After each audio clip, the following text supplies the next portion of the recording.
What about some of the favouritism that's been going on, particularly in Queensland? I mean, we've got protesters, didn't get arrested. We've got Dannii Minogue, the pop princess. She's been given a special exemption to quarantine at home. A lot of people are upset about that. Prue, what are your thoughts on Dannii getting a get out of jail free card? Yeah, I mean, it's the same thing again. It's all about politics. Anastasia is, permitting a protest because she wants to make sure she has those votes.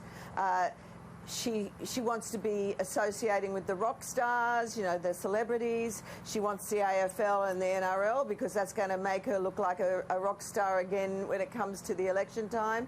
I mean, with Dannii Minogue, they do have these exemptions. I understand that Minogue had a whole quarantine plan that was assessed by the health department and they agreed it was appropriate. I agree, it's a very bad look. I think that, again, it was more about politics than anything else, and that's why people are aggrieved. John, there's talks about a beer tax freeze to get people through this particular drama. Do you support a bit? I mean, I don't have a problem with a beer tax freeze because I don't drink beer, but do you support anything? I mean, we're talking about a narrative here, a financial narrative, a fiscal narrative, as we come out of this, which is just as important, I think, as the health narrative. Oh, it's far more important. The economic carnage is a million times more important. We're going to be regretting this for 20 years. Now, on the beer tax, I mean, a lot of the viewers will be interested to know that when you drink a beer or you pay for a beer, 42% of what you pay for that beer goes straight into the government. It's state or federal taxes. So now, I will probably be making a donation to that taxation system later tonight. Okay, but this is the problem. Since we've got all this unnecessary economic carnage, because I basically believe in close to a laissez faire approach to this thing, I believe people should be looking after themselves here, like they've done in Sweden. And yes, Sweden took a big hit in terms of the fatalities early on, but the Sweden death rate has come down very sharply, and now it's basically next to nil, which is terrific. And they haven't wrecked their economy. If you're a small business owner, a little retail shop in Stockholm, you've still been trading, you probably haven't put off your staff. It'll obviously have some impact because Sweden is so integrated with their neighbours who did have lockdowns and did blow up their economy.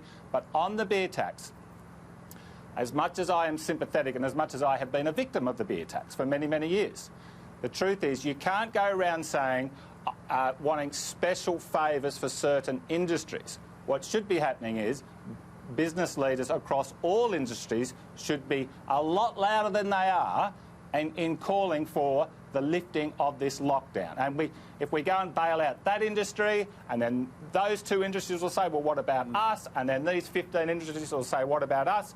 And everybody's going to get a special handout and a special favour, and then it's all going to go to custard. No, we've got to man up in this country.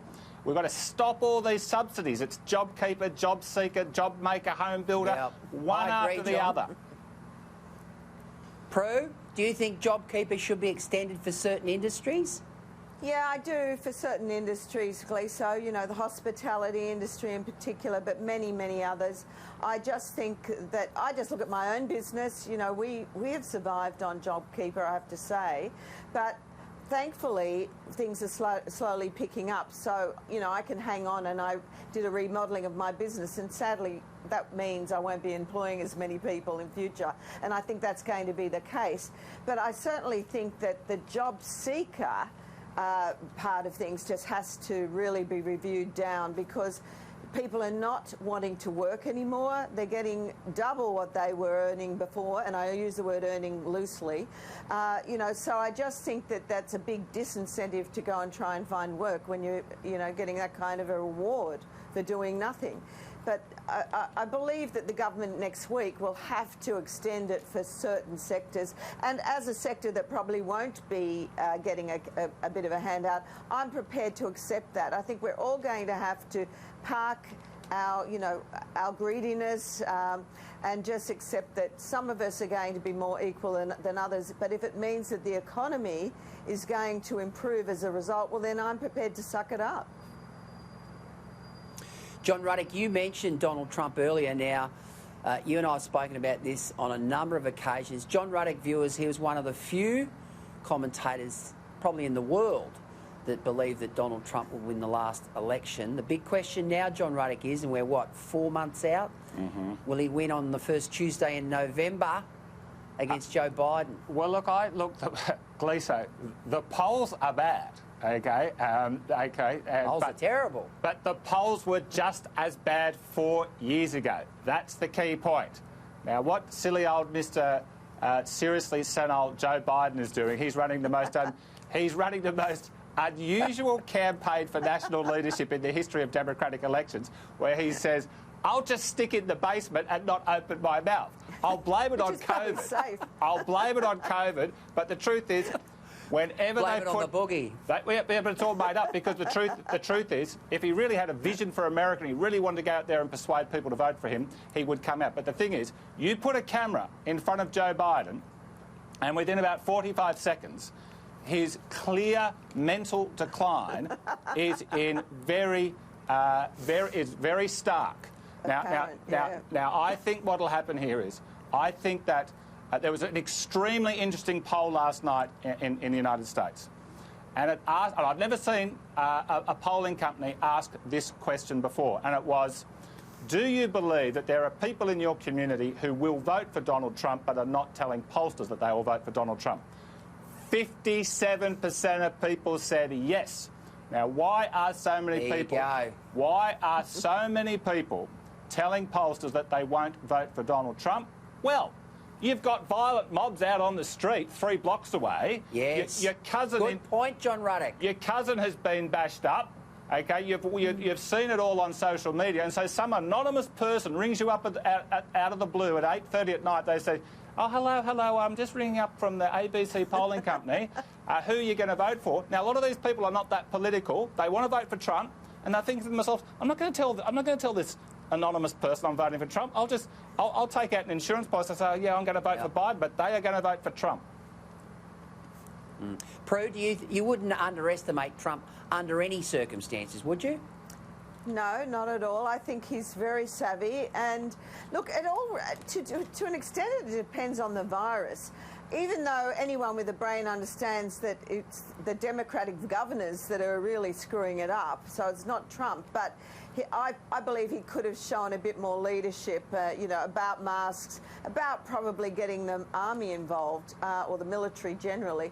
But I think that Trump has proven himself pre-coronavirus that he can get the country going again economically. I mean, he's quite absurd with what he comes out with, but you couldn't possibly vote for that senile Biden. I mean, the man is really, he's lost it. There's always been this rumour that Hillary's going to rise from the ashes and rush in and take over, but I mean, she's dynamite poison as well. So I actually agree with John. I think that Trump will get up. Good to hear. John, who do you think Biden will have as his vice president? Because they could finish up being president. Oh, absolutely. Okay, so as the viewers will know, it's very important on paper who the vice president is, because the president of the United States is the most powerful person on the planet. And, if something happens to them, which has happened about half a dozen times in history, then the vice president automatically becomes the president. So you would think that a patriot would say, well, I'm going to choose as my vice president the person that I truly, truly believe is going to be the best person for America in the event that I'm, incapacitated in some way. But what happened with Biden in 2008?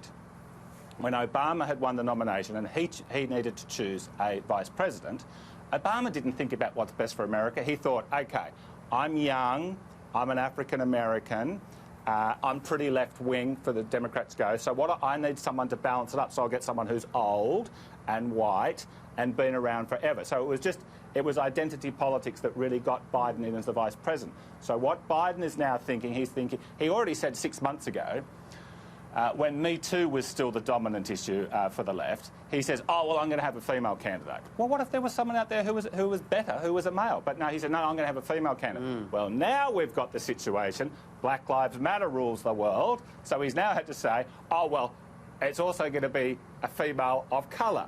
So it's just pure identity politics. It's dangerous. Ticking a few boxes. It's dangerous for the national interest, and I believe it has to backfire. I will be brokenhearted if Middle America cannot see what is going on here, that these people are just using the presidency to sort of dole out, to try and win together a coalition of people, you know, to think, look, we'll buy them off, and we'll buy the women off, and we'll buy these groups off, and we'll get our 50%. I believe America is greater than that.